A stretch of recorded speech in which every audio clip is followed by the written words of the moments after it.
자, 여러분 교재 206페이지에 시장 점유 마케팅 전략 한번 보겠습니다.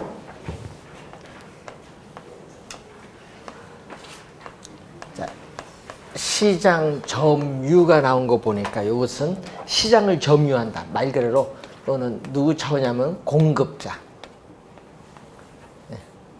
공급자 우리가 중심의 마케팅 전략이 시장 점유 마케팅 전략. 자, 이 시장 점유 마케팅 전략인데 여러분 거기에 용어가 나와요. 어떤 용어가 나오냐면요. 시장 점유 마케팅 전략 개념을 알려면요. 표적 시장이라는 용어도 나오고 또 무슨 시장?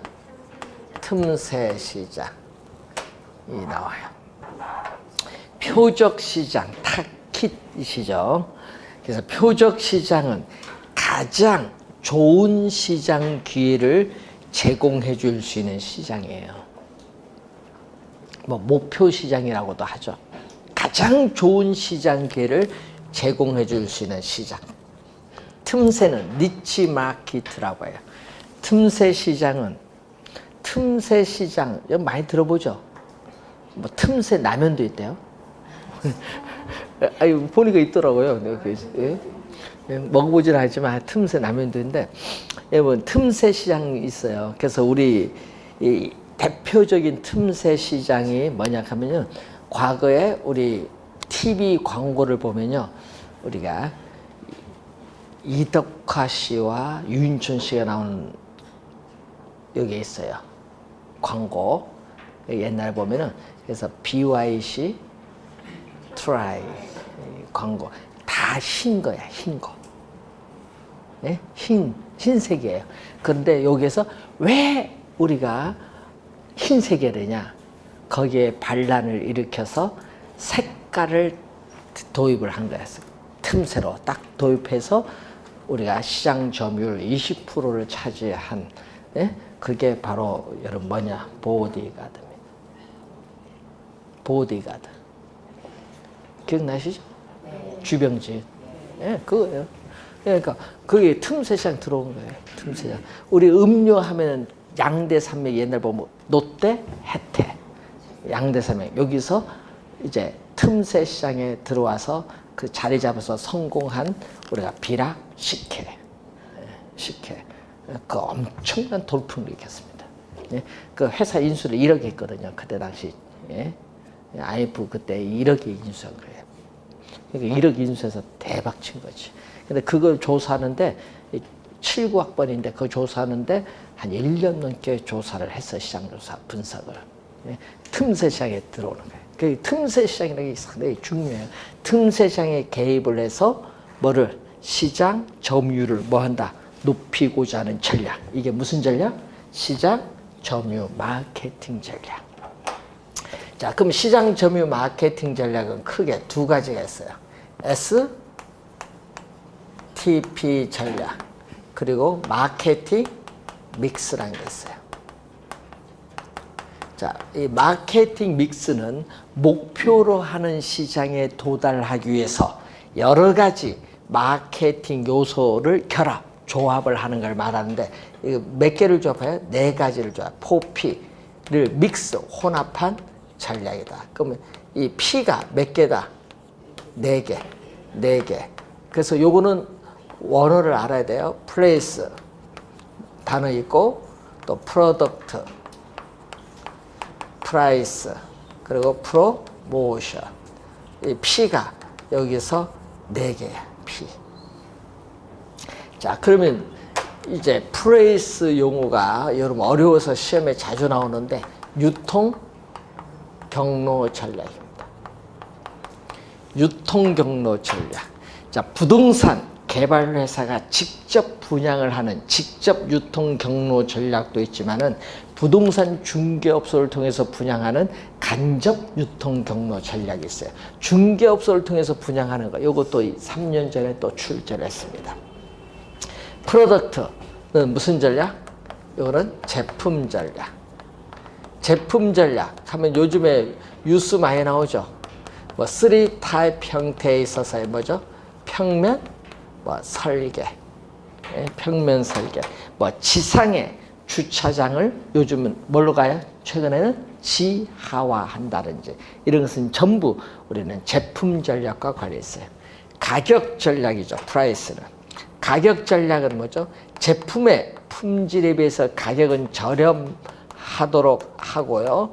또 뭘 한다? 이 표적 수요자의 자금 동원 능력과 금융기관의 금융을 연계한 가격 전략이 중요합니다. 요즘에 여러분의 서울의 아파트 분양 받으려면 자금 조달 계획 이런 걸 제출을 해야 되는데 자금 조달 계획을 제출할 때 보면요. 여러분 은행 예금 얼마냐, 정기 예금, 정기 적금 이런 게 있죠. 예금 금액에다가 만약 부모님에서 돈을 조달한다 그러면 여기 증여냐 상속이냐 이것도 다 기입해야 돼요.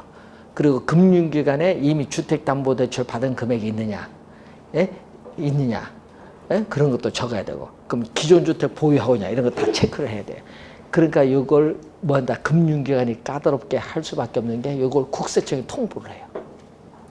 국세청이 조사를 하는 거예요. 국세청이 통보하니까. 금융기관은 그래서 여러분이 분양받 자금 조달 계획을 그래서 면밀하게 검토를 할 수밖에 없어요.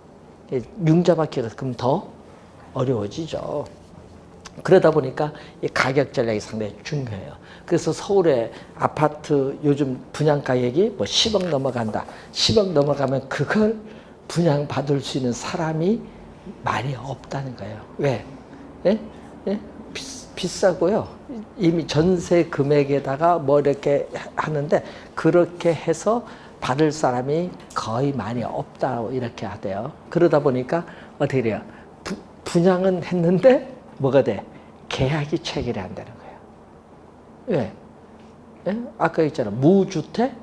지금 서민 우선 뭐 주잖아요. 법 밖에서. 근데 그 사람이 신청하는 사람이 거의 많이 없어요. 돈이 안 돼. 기준이 안 돼요. 자기 신청 분양 받는 건 좋은데 계약을 하려면 돈이 돼야 되잖아요. 돈이 안 되는 거야, 융자가. 그래서 그림의 떡이라는 얘기를 많이 하더라고요. 그럼 누가 받겠어요, 그러면은? 1순위 30 넘어가면은 현금 바로 동원할 수 있는 사람이 바로 받는 거예요. 그래서 요즘 그것도 문제인 것 같아요, 요즘. 분양이. 그래서 가격 전략이 중요한데 어떤 가격 전략을 여기 해야 되느냐. 그리고 프로모션은 촉진 전략이에요, 촉진. 촉진 전략의 대표적인 게 뭐예요? 광고예요, 광고. 명시된 광고주가 광고 대금을 지불하고 부동산에 관한 상품의 정보를 제공해줘서 고객을 설득을 하는 과정이 광고입니다. 그리고 뉴스 기사나 신문 기사를 통해서 알리는 걸 우리 뭐라고 해요? 홍보. 자, 보험 설계사, 우리 화장품 방문 판매원처럼 고객과 어떻게 돼요? 대면 접촉을 통해서 1대1 설득을 통해서 쌍방향 커뮤니케이션을 통해서 판매하는 이것을 인적 판매라고 해요. 자, 그리고 또 요즘에 뭐가 있어요? 우리는 판매 촉진 수단으로서 뭐를 제공한다? 경품을 제공한다. 여러분 경품 제공하면은 여러분은 거기에 눈이 멀죠. 우리가 소비자들은 눈이 멀어요. 그래서 우리나라에서 경품 제공했을 때 가장 이슈가 됐던 게 우리 신세계 백화점에서 1998년, 97년 말인가 했던 97년 말, 98년 초 겨울 세일에 했던 그때 우리나라 역사상 처음 광명이죠. 33평 아파트, 광명입니다. 33평 아파트를 신세계 백화점에서 경품으로 내서 그때 분양 가격이 1억 원. 97년 12월. 제세 공과금 누가 부담? 당첨자 부담. 날랐죠. 그 아파트 한 채에 여기서 전국의 모든 소비자들이 신세계 백화점 가서 물건을 사들 그게 엄청난 거예요. 혹시나 뭐 다 혹시나가 어디 있어? 역시나지. 근데 그 모르잖아요. 그러니까 그런데 추첨을 했더니 우리가 병원에 청소하시는 분이 당첨이 됐어요. 그래서 그게 이제 또 하나는 또 01 통신사에서 번호를 이동하면은 2개월 번호 이동해서 3개월 동안 가지고 있으면 추첨을 통해서 또 우방 33평 아파트를 주겠다 또 했더니 또 진짜 많이 또 이동을 합니다. 그때는 스마트폰이 아니고 폴더폰. 그때는 뭐 삐삐가 없어져서 나온 게 얼마 안 되는 것이니까 번호 011 있죠, 017 있죠, 016 있죠, 019 있죠. 그러다 보니까 전쟁이야. 그러다 보니 그때는 그렇게 했습니다. 그래서 국토교통부에서 이거 너무 조장을 한다. 그래서 아파트 경품 금지했어요. 금지. 그 이후부터 금지하다가 최근에 풀었어요. 왜? 금지했더니 요즘에는 어떻게 1, 2억짜리 벤츠를 경품을 거는 쪽이 많다 보니까 이제는 아파트를 풀었어요. 이제 그래서 최근에 아파트 경품도 나오고 있습니다. 자, 그래서 아파트 경품하면 벤츠 그거보다 더 좋은가 봐. 아파트 경품 쪽으로 몰리더라고요. 야, 그렇지. 자, 그런 게 다 무슨 이제 촉진 전략, 판매 촉진 전략. 자, 이런 촉진 전략도 상당히 중요합니다. 이게 결합, 예? 여러 가지 이런 마케팅 요소를 결합하는 게 마케팅 믹스예요. 자, 그런데 이 시장 점유 마케팅 전략은 이 두 가지 전략이 있는데 또 하나가 뭐냐 하면 고객 점유가 있어요. 고객이 들어가니까 이거 누구? 고객이 들어가니까 이거는 소비자. 이건 공급자가 아니라 고객이 들어가니까 이거는 소비자 행동 이론. 소비자 행동 이론 차원에서 나오는 고객 점유 마케팅 전략인데 요 고객 점유 마케팅 전략은 특히 심리야, 심리. 이 심리적 측면의 변화를 반영합니다. 그래서 나온 게 여러분 요거 읽을 때요. 여러분 교재 읽을 때 요거 아이다라고 읽으면 돼요. 아이다의 원리. 읽을 때 아이다. 앞에 A는 attention. 고객이 뭐를 끌어야 돼? 주의. 그리고 interest. 주의를 끌었으면 고객의 관심을 불러일으켜서 desire. 그 관심을 물건을 사고자 하는 뭐를? 욕망을 불러일으켜서 그 욕망을 액션, 뭘로 나타난다? 행동으로 나타난다. 아이다의 원리.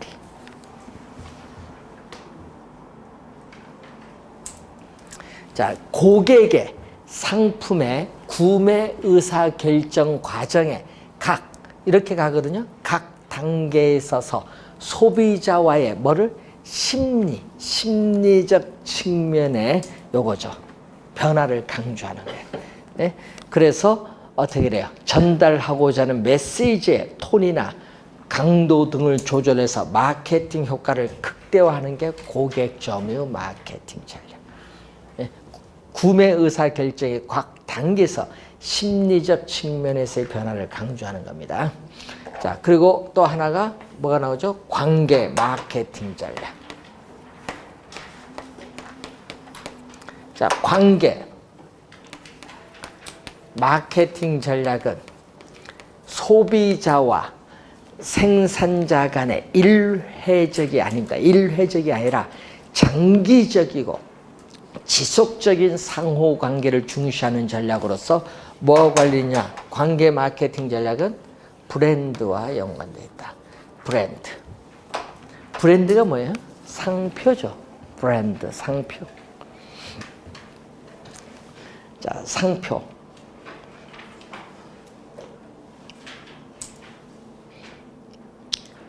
롯데 캐슬 하잖아요. 우리 뭐 하면 롯데 하면은 캐슬. 롯데 아파트도 있고요. 롯데 캐슬도 있는데 롯데 아파트와 캐슬이 가격 차이가 있죠. 예? 예? 롯데 캐슬이 더 비싸요. 브랜드 가치가. 그래서 브랜드 가치라는 게 있습니다. 브랜드 가치. 그래서 캐슬의 브랜드는 뭐예요? 뭐를 의미하는 거예요? 캐슬 하면은 캐슬 성이잖아요. 그 성인데 그 아파트 롯데 캐슬 한번 가보세요. 그거 보면요, 거기에 방패가 있어요. 네? 아파트 보면 방패가 있어요. 방패는 정통. 거기에 독수리가 있어. 하늘의 제왕. 그래서 그 이미지가 뭐냐? 정통적이고 고품격 아파트 이미지 롯데 캐슬. 브랜드, 가치. 그런 거예요. 예? 그런 걸 이제 보는 거예요. 예? 삼성 하면은 내미안. 아날로그 시대 아닌 무슨 시대? 디지털 시대에 올해. 미, 아름다운 건축 공감이, 생활의 건축 공감이 편안한 안자. 예? 편안하게 거기서 생활하는 내미안의 이미지. 예? 푸르지오, 자연 친화적인 아파트. 이런 게 다 이제 그 브랜드에 뭐가 있어요. 다. 예, 그 브랜드 가치가 그래서 중요한 거예요. 그래서 여러분이 브랜드가 가치인데 아파트 2018년도 브랜드 넘버 원 하면은 뭐 이런 게 있죠. 어느 아파트. 매년 발표하잖아요. 이런 게. 그래서 지금 올해 1위가 어디죠? 예? GS건설, 자이. 자이. 예, 그런 식으로. 이런 식으로 들어가는 거예요. 요 브랜드 탑 10에 못 들어오다가 예, 처음으로 10위권 안에 진입을 한 브랜드가 바로 우리가 뭐냐 하면은 호반 베르디오. 처음으로 진입을 했어요. 그러니까 호반의 대우를 건설을 인수하려고 하다가 예, 너무 큰 걸 인수하려고 하다가 막 반대도 심하고 해서 결국 인수 포기했는데 그만큼 많이 컸다는 얘기예요. 호반 건설이. 자, 근데 문제는요, 그 브랜드 가치가 있어요. 여러분 소비자들은 그 브랜드 가치는 함부로 떨어지지 않고요. 거의 분양이 거의 100% 된다는 거예요. 그만큼 믿을만 하다는 얘기죠. 신뢰관계. 장기적 지속적인 관계를 중시합니다. 자, 그런 것을 우선 우리가 한번 보시고, 자, 여러분 교재에 그 다음에 투자로 한번 넘어가 보겠습니다. 자, 부동산 투자 214페이지. 투자는 미래의 현금 수입. 미래의 현금 수입. 그럼 투자하면 미래에 돈이 들어오거든요. 미래의 현금 수입이고 돈 현재 지출해요. 현재의 현금 지출을 서로 뭐한다? 교환하는 행위를 투자라고 합니다. 자, 그래서 미래의 불확실성에 투자를 하거든요. 그래서 미래에 불확실한 수익을 획득을 하기 위해서 현재 소비하는데 소비를 안 하는 거죠. 현재의 확실한 소비 지출을 희생하는 행위. 현재 소비를 하지 않고 투자를 해서 미래의 수익을 얻어서 미래에 소비하겠다 이 말입니다. 자, 투자의 개념인데, 자, 그래서 이 부동산 투자를 보면은, 그러면 부동산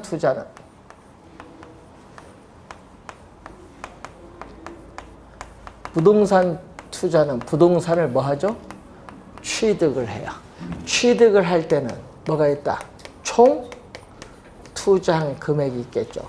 총 투자한 금액을 가지고 부동산에 취득을 해요. 그럼 총 투자한 금액인데 부동산은 일반 상품과는 달리 가격이 비싸요. 가격이 비싸니까 일정한 자금은 뭐를 동원해야 된다? 타인 자본을 동원해야 돼.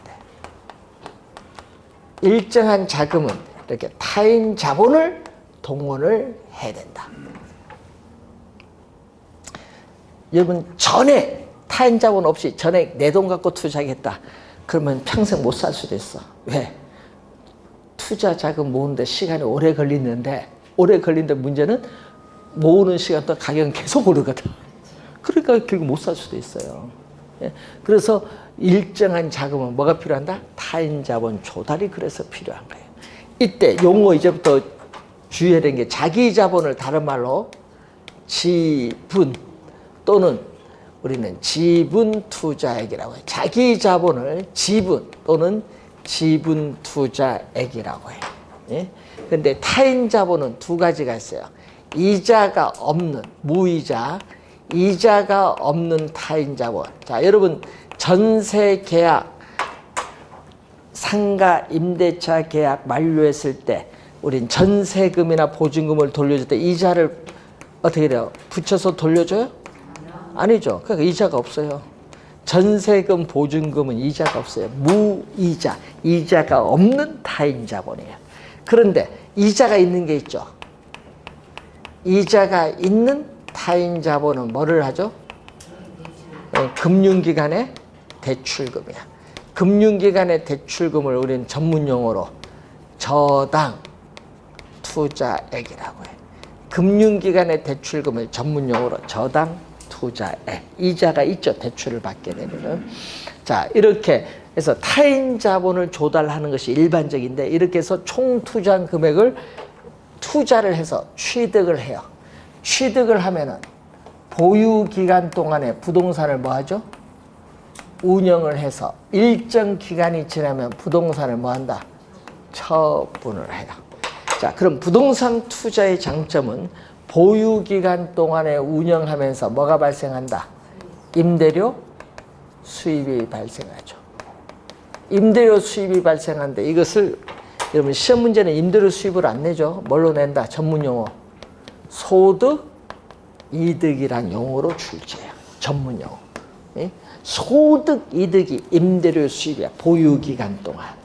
근데 여러분 투자는 보유 기간은 어떻게 돼? 1년 이상 보유를 해야 돼. 왜냐? 임대료 수입 우리 계산은 투자 이론에서 임대료 수입 계산은 연간 기준이야. 연간 기준이니까 하여튼 투자는 뭐다? 1년 이상 보유하면서 운영할 의사가 있다 없다? 있다. 여러분 운영할 의사가 없으면요. 1년 이상 보유하면서 운영할 의사가 없으면 투기야. 투기. 그러니까 1년 이상 가면은 뭐다? 우리 학문 이론적으로는 투자. 그럼 처분을 하면 어떻게 돼? 보유하다가 일정 기간이 지나서 처분하면은 처분한 가격과 뭐가 있죠? 취득한 가격의 이 차이를 뭐라고 해요?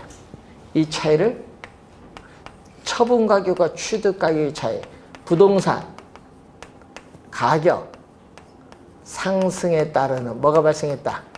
이득.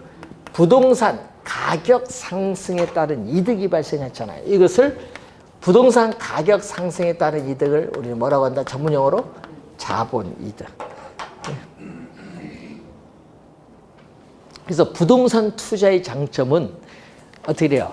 보유기간 동안의 임대료 수입인 소득이득과 처분 시에 부동산 가격 상승에 따른 이득, 자본이득을 누릴 수 있는 장점이 있어요. 투자는. 투자의 장점입니다. 그런데 또 투자의 장점은 또 뭐를 활용한다? 낮은 대출 금리로 자금을 금융기관으로부터 조달해서 부동산을 취득을 한 후에 자기 자본 수익률이 더 높으면 투자 잘한 거예요. 이걸 전문용어로 플러스 정의 지렛대 효과를 활용할 수 있는 장점이 있는데, 그래서 이 지렛대 효과가 이제 시험에 나오는 용어죠. 자, 여러분이 무거운 물건을 들어 올릴 때, 자, 무거운 물건을 들어 올릴 때 두 손으로 들어 올리면 힘이 들어요. 그래서 레버, 지뢰를 이용하면 쉽게 들어 올릴 수 있어요. 이 지뢰의 원리를 이용해서 부동산도 고가의 상품이기 때문에 여러분이 전액 자기 자본을 모아서 투자하기는 어려워요. 그러다 보니까 일정한 자금을 뭐를 이용해서 타인 자본을 이용한 부동산을 쉽게 취득할 수 있죠. 이걸 무슨 효과? 지렛대 효과. 지렛대 효과 또는 레버리지. 레버리지라고 해요. 레버리지. 지렛대 효과 또는 레버리지 효과라는데, 그러면 레버리지 효과는 항상 뭐를 이용해야 된다? 아까 얘기했듯이 타인 자본을 이용한다. 타인 자본을 이용해야 지렛대 효과가 발생해요. 타인 자본. 타인 자본을 이용해야 된다. 타인 자본을 이용을 해야 지렛대 효과가 발생한다. 그럼 만약 타인 자본을 이용하지 않고 내 돈 100% 투자하면 지렛대 효과는 발생하지 않습니다. 지렛대 효과는 반드시 타인 자본을 이용을 해야 돼. 타인 자본. 그럼 타인 자본을 이용하면, 자, 여러분 28회 시험에 정답 물었죠. 뭐를 물었어요? 정답. 부채 비율을 물었어요. 부채 비율은 타인 자본을, 여러분 부동산 취득할 때 타인 자본 얼마 조달하느냐, 부채에 대해서 타인 자본 조달 금액에 따라 내가 투자한 금액이 달라지죠. 지분. 그럼 시험 문제는 뭘로 출제했어요? 지분에 대한, 요거 부채 비율을 다른 말로 뭐라고 해요? 부채 비율을 지분에 대한 뭐의 비율? 부채의 뭐다? 비율. 여러분 28회 시험에 요걸 출제했거든요. 뭐뭇의 대안이 나오잖아요. 뭐뭇의 대안이 나오면은 앞에가 뭐다? 앞에가 분모, 뒤에가 뭐다? 분자야. 근데 요거거든 지금. 근데 시험에는 2년 전에 이렇게 냈거든요. 28회 부채에 대한 지분의 비율을 해서 냈는데 어디 틀렸는지를 몰라. 그 무슨 이냐? 분모 분자를 왔다 갔다 하는 거야 이게. 그 말만 바로 여기 정답 지문이었거든요. 이거 바꿨잖아요. 지분 부채를. 분모 분자를 정확하게. 부채 비율이 변하거든요. 자, 한번 볼까요? 총 투자 금액이 얼마다? 10억 원. 자, 부동산을 취득하는데 총 투자 금액이 10억이다. 그런데 문제는 내가 투자한 금액이 얼마다? 예? 내 돈이 5억이다. 그러면 남의 돈 타인 자본 5억이죠. 합하니까 얼마? 10억. 그런데 문제는 이때 부채 비율은 얼마야? 타인 자본을 얼마? 5억 조달했는데 내가 투자한 금액도 얼마? 5억. 곱하기 100. 비율은 퍼센트로 가면 100을 곱해주니까 몇 프로? 100%예요. 100%죠. 그런데 문제는 타인 자본, 남의 돈을 6억 투자하면 내 돈은 얼마? 총 투자한 금액 10억에서 6억을 뺀 4억을 내가 투자했어.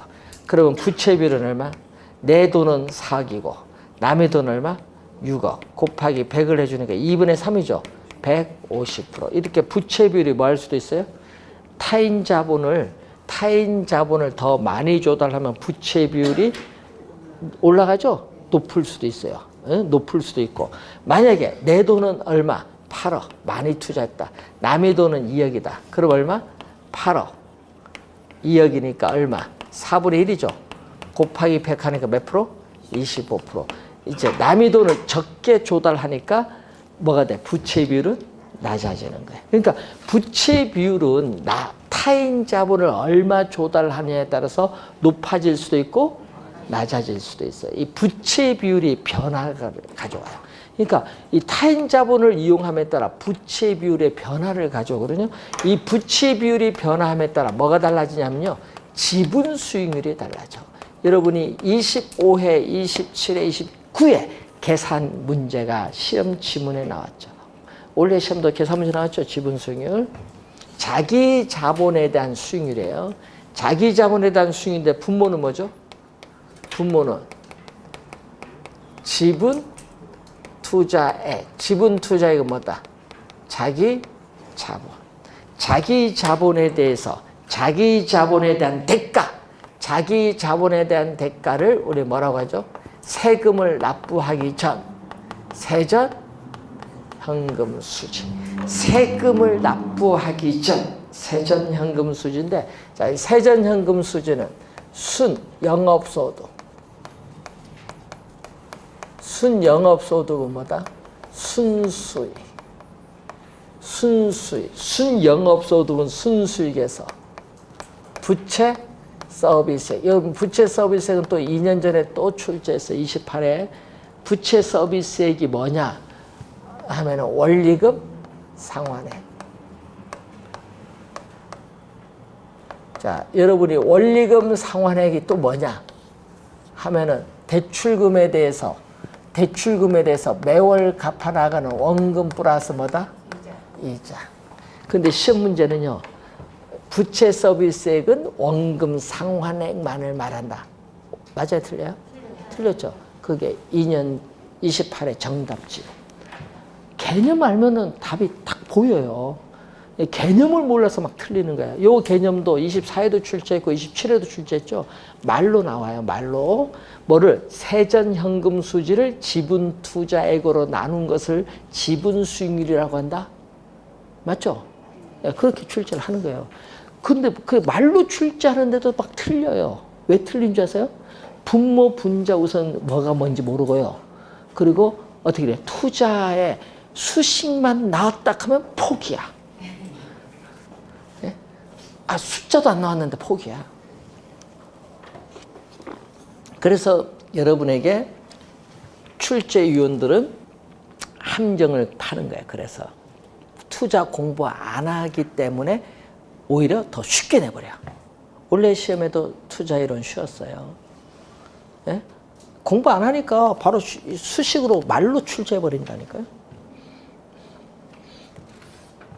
그래서 항상 지렛대 효과는 여러분 30회 시험에도 출제 1순위. 여러분 지분수익이 원래 나왔게 원래는 지분수익이 계산 문제는 안 내겠죠. 원래 29회 냈으니까 계산 문제는 안 내요. 30회는. 계산 문제 안 내고 뭘 내겠어? 수식, 말론 출제할 수도 있어요. 지렛대 효과. 개념 정확하게 기억을 해 두셔야 됩니다. 자, 그런데 지렛대 효과는 두 가지가 있어요. 자, 216페이지에 보시면 중간에 지렛대 효과가 두 가지가 나오는데 수익, 금이 있고 뭐가 있어요? 수익률.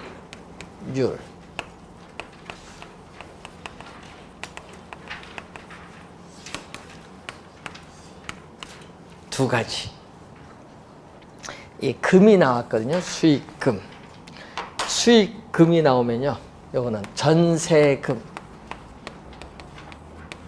전세금을 안고 주택을 매입을 하는 경우. 요거 실제 여러분들이 많이 활용했었죠. 전세금 안고 주택을 매입을 한다. 요즘 뉴스에서 뭐라고 많이 나와요? 예, 뉴스에 갭 투자 이렇게 많이 나오죠.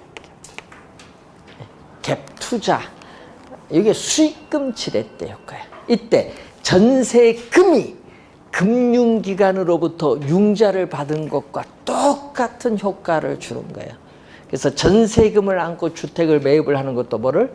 우리는 지렛대 효과를 활용하는 중요한 사례다. 그래서 요즘 뉴스에 보면 이제 이런 얘기가 나오죠. 뉴스 보면은 이제 여러분 뉴스 나오면 이제 해석을 좀 해야 돼요. 매매가 대비 전세가 비율 이렇게 많이 나오죠. 주택 매매가 대비 전세가 비율이 뭘수록 높을수록 갭 투자가 많아지고 여기에 낮을수록 갭 투자가 적어져요. 왜냐?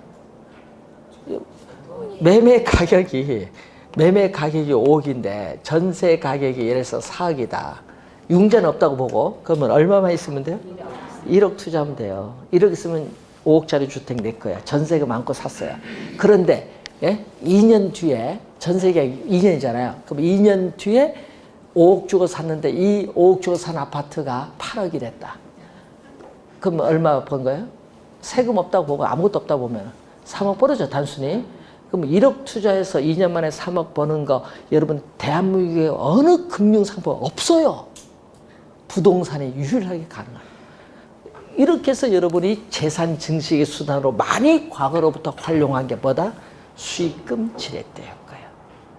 근데 만약에 이게 낮았다. 그러면 여기 비율이 낮으면 매매 가격 대비 전세 가격이 2억이다 하면 어떻게 돼? 내가 투자한 거면 3억 있어야죠. 그건 어렵지 이제 3억 조달하기는. 그래서 매매 가격 대비 전세가 비율이 낮을수록 갭 투자는 어려워지고요. 높을수록 갭 투자는 뭐다? 쉬워지는데 문제는 아까도 있지만은 갭 투자가 발생하면은 전제 조건에 매매 가격이 어디에 오른다는 전제가 있어야 돼. 그러면 어디 가서 사야 돼? 갭 투자하려면 가격이 오를 수 있는 지역.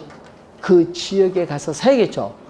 그 지역에 여러분 1순위는 광명이다 얘기지. 많이 올랐죠? 오른 이유가 여러 가지 있는데 하여튼 많이 올랐어. 우선 가장 많이 오른 이유가 고속도로 6개가 교차한다는 점. 교통 결절점이에요. 그래서 우선 많이 오른 겁니다. 또 여러분은 광명은 전화번호가 02예요. 02. 서울이에요, 서울. 원래 서울로 편입하다가 못한 거야, 경기도 반대로. 원래 서울이에요, 광명이. 그래서 1순위예요. 그래서 서로 옛날 싸워서 편입 못한 걸 뿐이지. 그 번호만 02예요, 02. 02와 031이 가격 차이가 다릅니다. 031과 032도 가격 차이가 달라요. 031은 인천이야, 인천. 예. 예. 인천이에요. 예. 그래서 그게 다 이유가 있는 겁니다. 그래서 여러분이 이런 걸 잘 해야 돼. 그게 어디 지역이 오를 거냐, 오를 수 있는 지역. 이게 갭 투자를 하죠. 갭 투자가 많아지니까 정부는 이게 투기를 유발한다. 다주택자 투기를 유발한다고 해서 갭 투자를 막기 위해서 뭐를 대출, 기존 주택 보유한 사람은 대출 규제를 뭐 한다? 더 강화를 하는 거지. 융자를 못 받아서. 그러니까 문제는 융자 못 받는 거 관계없이 돈 있는 사람 어떻게 할 거야? 예? 현금 10억 있는 사람은. 언제든지 10억 투자할 수 있는 사람은 갭 투자 계속 하지. 해놓고 뭐다? 세금 많이 물리겠다. 내면 되지. 간단해. 내면 되지. 안 팔면 돼요. 내면 되지. 보유세 내면 돼. 내면 어떻게 돼? 임대료 인상을 통해서 세금 일부 누구한테?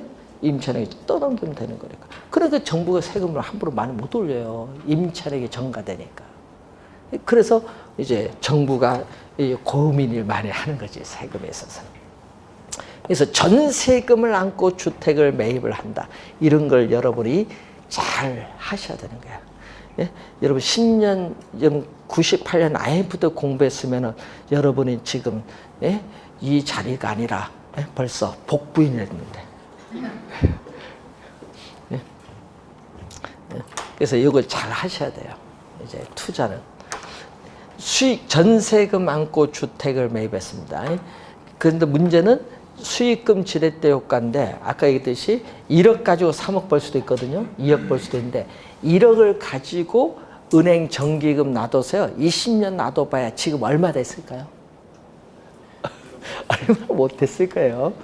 금리가 낮으니까. 그런데 이걸 그때 당시 부동산에 샀으면은 벌써 수익률은 몇백 프로야. 그때 99년도 예? 광명 아파트 1억 5천, 1억 그 사이인데 1억 그 사이잖아요. 그때 샀으면 지금 얼마? 예? 6, 7억 비싼 거. 그러면 벌써 어떻게 돼? 예? 600, 500% 나오는 거예요. 예? 세금 뭐 다 빼고 단순히 비교하면 그만큼 어떻게 돼요?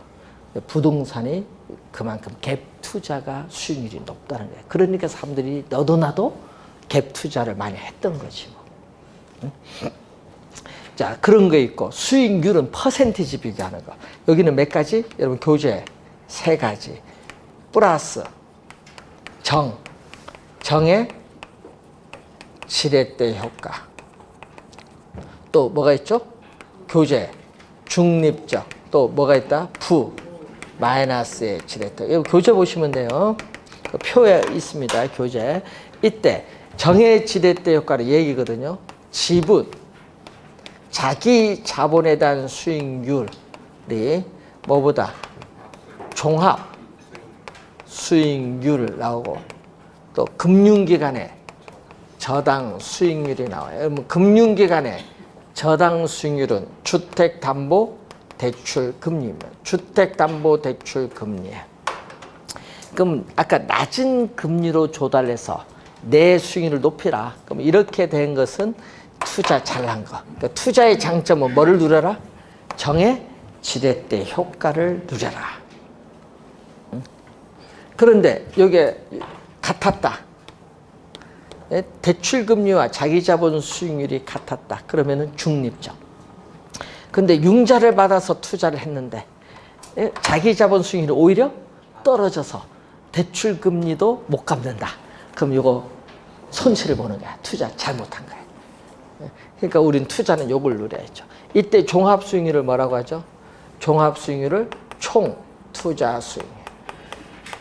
여러분 요 시험에는요, 요 총투자 수익률로 출제를 하는데 이것도 벌써 24회도 출제했지만은 26회도 출제하고 27회도 말로 나오죠. 말로. 뭘로?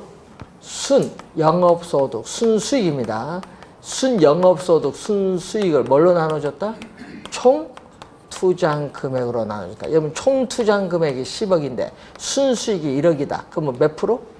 곱하기 100 하면 몇 프로? 10%. 총투자 수익률은 10%다.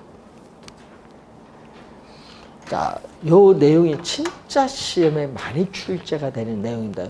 여러분 우선 기초잖아요. 수식 요 정도는 알고 이제 1, 2월 강의로 넘어가면 돼요. 우선 더 많이 해야 된다. 우선 지렛대 효과라는 게 뭐냐, 이게 중요합니다. 자, 그리고 또 투자는요, 또 장점이 또 있어요. 뭐냐, 부동산에 투자를 하면요, 이 부동산 사용에 따라 소모되는 감가상각 비용이라든지 대출금에 대한 이자 비용은 세액 공제가 돼. 세액 공제가 되니까 어떻게 돼? 세금을 절약할 수 있는 절세 효과가 있다. 장점이에요. 자, 또 여러분 시험에 최근에 2번 출제가 되고 한 번은 정답 물었죠? 인플레이션. 물가가 지속적으로 상승하는 인플레이션이 발생했을 때 어떻게 돼요? 화폐 가치는 하락을 하지만 실물 자산인 부동산 가격은 오르기 때문에 부동산을 투자해서 보유하고 오면은 위험을 뭐한다? 피할 수 있어요. 이거 해지인데, 해지는 우리 용어가 금융 선물 용어로서 위험 회피야.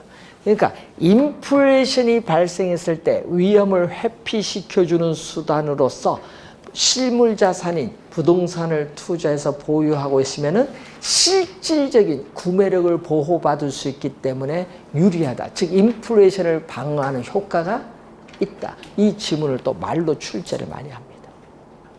예, 인플레이션 해지라고 하죠. 전문 용어로. 장점이에요. 단점은 뭐예요? 단점은 여기에 제일 많이 나와요. 자, 여러분 또 부동산을 처분하여 현금화하는 데 걸리는 시간을 우리 뭐라고 한다? 황금성. 부동산을 처분하여 현금화하는 데 걸리는 시간을 황금성이야. 근데 문제는 부동산은 고가의 상품이다 보니까 황금성이 아주 낮다. 이걸 많이 출제해. 황금성이 아주 낮다. 2년 전에 또 정답 지문입니다. 황금성이 아주 낮다. 단점.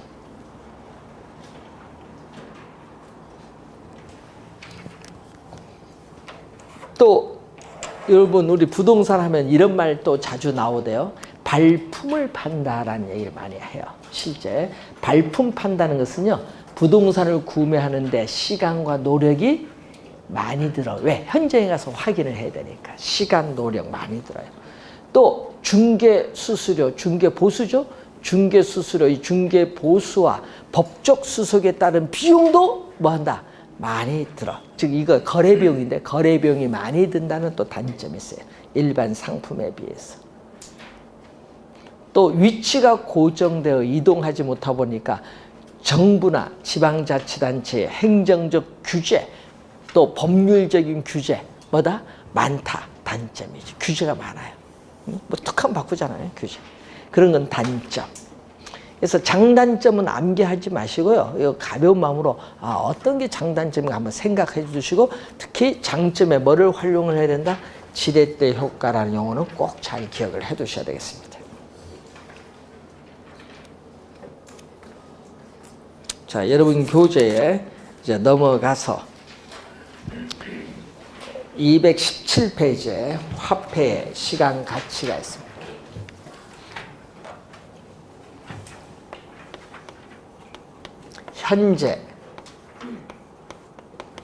현재 가치를 present value라고 해요. 그래서 약어로 우리 뭘 쓰죠? PV,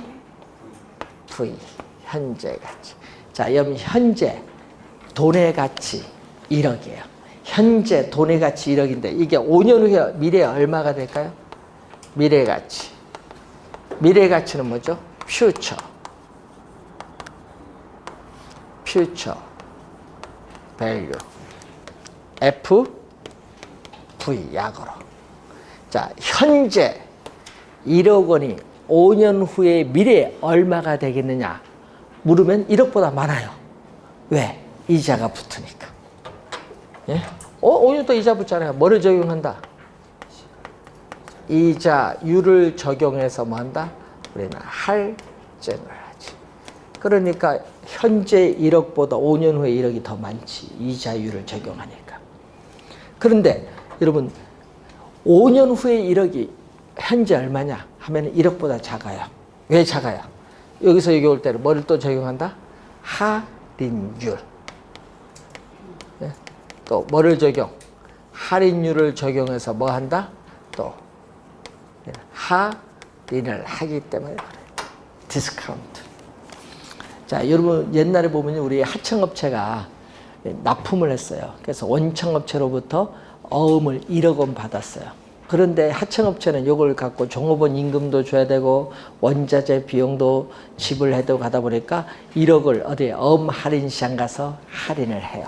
할인을 해요. 그러면 1억 어음 주면 1억 받는 게 아니죠. 할인율에 따라 받는 금액이 있다는데 예를 들어서 우리는 8천만 원 받았다. 어음 1억 주고 할인해서 그러니까 어떻게 돼요? 1년 후에 1억이 현재 얼마? 8천만 원 가치다 얘기예요. 그러니까 현재 1억 원과 미래 1억 원 하면 어디가 크다? 현재 1억 원이 더 커요. 왜? 미래 1억 원은 현재 가치로 할인하기 때문에. 그래서 투자 이론에서는 항상 투자를 채택할 거냐, 투자를 기각할 거냐. 투자의 판단 시점은 무슨 시점? 현재의 시점이에요. 투자로부터 수입은 미래에 발생하거든요. 그러니까 미래의 수입을 뭘로? 현재의 가치로 뭐를 해야 돼? 할인을 해서 투자 판단을 해야 되기 때문에 상당히 중요한 개념이에요. 그래서 여러분 화폐 시간 같이 기본적 개념을 잘 우리가 보는데 자, 이자를 계산하는 방법을 보면은 이자를 계산하는 방법 보면은 단리가 있고 복리가 있어요. 단리는 여러분 원금에 뭐를 주는 거예요? 이자를 주는 거고요. 이자를 지급하는 것은 아니에요. 그렇지만 복리는 원금에도 이자를 주고 또 이자에도 뭐를 지급한다? 이자를 지급하는 게 복리야. 복리. 이자 두 개는 복리. 이자 하나 단리. 근데 우리는 단리를 적용하지 않고 우리 이자 계산을 할 때는 뭐를 적용한다?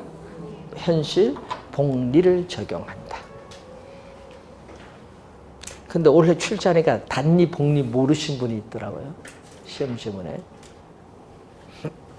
그래서 우리 연이자율. 자, 예를 들어서 연이자율 10%. 우리는 뭘로 계산한다?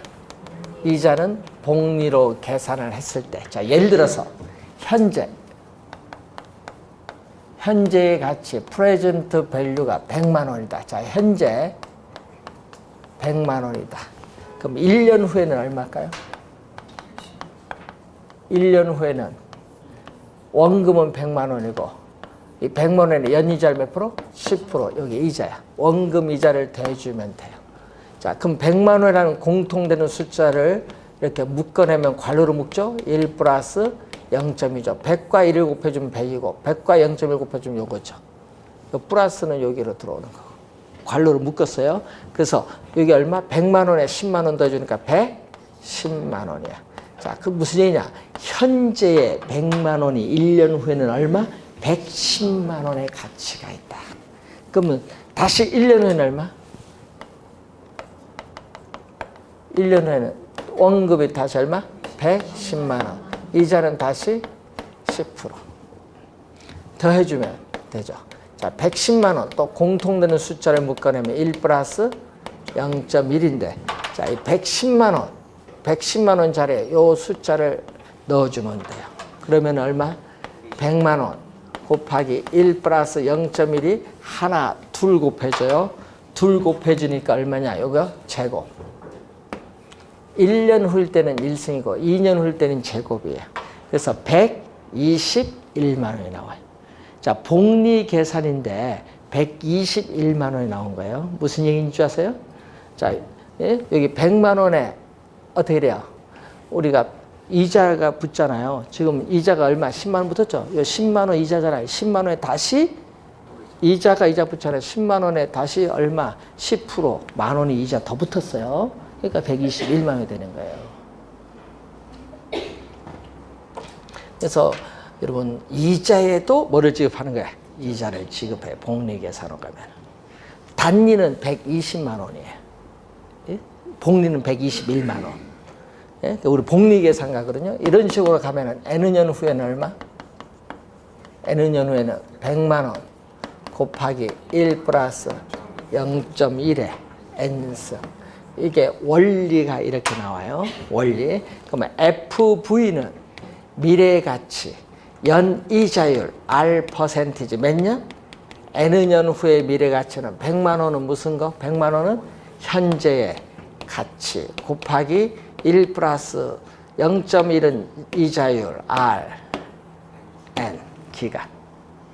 자, 이 수식 여러분 현재 가치 100만 원에 이 수식을 곱하면 N년 후에 얼마의 가치가 되는가를 알 수가 있다. 이때 이 빨간 수식을 우리는 전문용어로 일시불의 미래가치 계수라고 해요. 일시불의 미래가치 계수인데 이때 미래가치 요걸 줄여서 우리 뭐라고 하죠? 일시불의 내가계수. 일시불의 내가계수. 일시불의 미래가치 계수를 줄여서 일시불의 내가계수라고 해요. 그러면은 현재 100만 원에 N년 후의 미래에 얼마의 가치가 되는가 구해주는 계수를 뭐라고 해요? 일시불의 내가계수. 올해 29회 시험 정답 지문. 말로 출제했잖아요. 어떻게 출제했는지. 그럼 예를 들어서 원래 출제인 게 요거잖아 말로. 자, 예를 들어서 현재 예를 든 겁니다. 현재 주택 가격이 얼마? 여기서 PV 현재 주택 가격이 얼마다? 3억 원이다.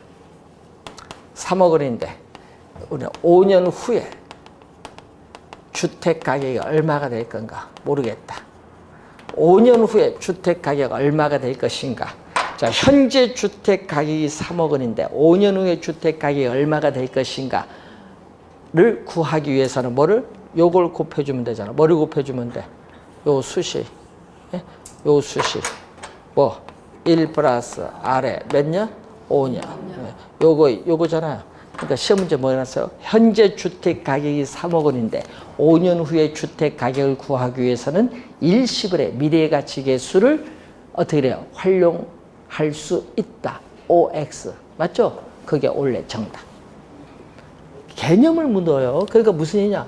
원리를 이해하는지 여부를 묻는 거예요. 올해 29회 정답이 그러냐? 그럼 작년 시험 정답은 뭐냐? 작년 시험 요거 PV를 양변에 나눠줘요. PV를 구하기 위해서는 양변에 요거 빨간 거 1 플러스 RN승을 양변에 뭐 해준다? 양변에 나눠버려. 그러면 FV 양변에 뭘로 나눴다? 1 플러스 RN승으로 나눴어. 요거죠. 자, 10년 후에 1억이 현재 얼마냐? 하면 이 빨간 수식을 곱해주면 되는데 이 빨간 수식을 우리는 뭐라고 하냐? 일시불의 현재가치 계수다. 일시불의 현재가치 계수를 우리 뭐라고 하죠? 현가. 일시불의 현재가치 계수를 일시불의 현가계수라고 해요. 자, 일시불의 미래가치 계수는 일시불의 내가계수, 일시불의 현재가치 계수는 일시불의 현가계수인데, 자, 여러분 이 얘기거든요. 3과 3분의 1을 1이야. 이때 3과 3분의 1은 두 수가 무슨 관계? 역수관계. 요 두 개도 곱하면 얼마? 요 두 개 빨간 거 두 개 곱하면 약분되잖아요. 1. 두 수식을 곱했더니 1이 나오니까 두 수식은 서로 어떤 관계에 있다? 역수관계에 있다. 역수관계 3개를 배우는데 지금 하나 배운 거예요. 기초에서 일시불의 미래가치계수와 일시불의 현재가치계수는 서로 어떤 관계에 있다? 역수관계에 있다라는 거. 그러면 우리는 10년 후에 1억이 현재 얼마의 가치가 되는가 구해주는 계수를 일시불의 현가계수인데, 그럼 작년에 출제된 문제 볼까요? 작년에 요거 출제했거든요. 7년 후, 작년에 요거 할까요? 5년 후, 작년에 5년 후에 1억이 현재 얼마냐? 요걸 물었어. 5년 후에 1억이 현재 얼마냐? 예? 할인율 7%, 0.07. 몇 년? 5년. 5년이니까 5승. 예. 그러면 1억을 요걸로 나누는데 1.07이죠. 1.07 5승 문제 없어. 1.07 전자계산기로 가져갑니다. 그걸 탁 켜서 1.07 곱하기 1.07 5번 누르면 돼. 곱하기 1.07 그러면은 요 값이 1. 얼마 4 얼마 나와요. 그러면은 1억 원을 요거 나눠주면 PV가 나와요. 약 얼마? 7,100만 원. 이걸 작년 출제했어요. 5년 후에 1억 원이 할인율 7%일 때 현재 얼마가 되는가 출제했어요. 어려운 거 아니거든요. 원리를 묻는 거예요. 원리. 예? 기초 원리를 묻는 문제를 28회, 요거는 28회, 요거는 29회 시험에 출제했습니다. 작년은 계산 문제, 올해는 말로 써. 이제 숫자가 나오니까 이제 좀 아프시죠? 네, 숫자 공부 안 하렵니다. 223페이지 가면은 부동산 투자에 따른 위험. 부동산은 미래의 불확실성에 투자를 하기 때문에 위험이 존재하는데 이 위험의 개념, 위험의 유형, 수익, 위험 수익이죠. 또 투자의 대가는 수익이 따르기 마련인데 이 수익률에는 어떤 개념이 있느냐 이 내용은 잠시 쉬고 공부하도록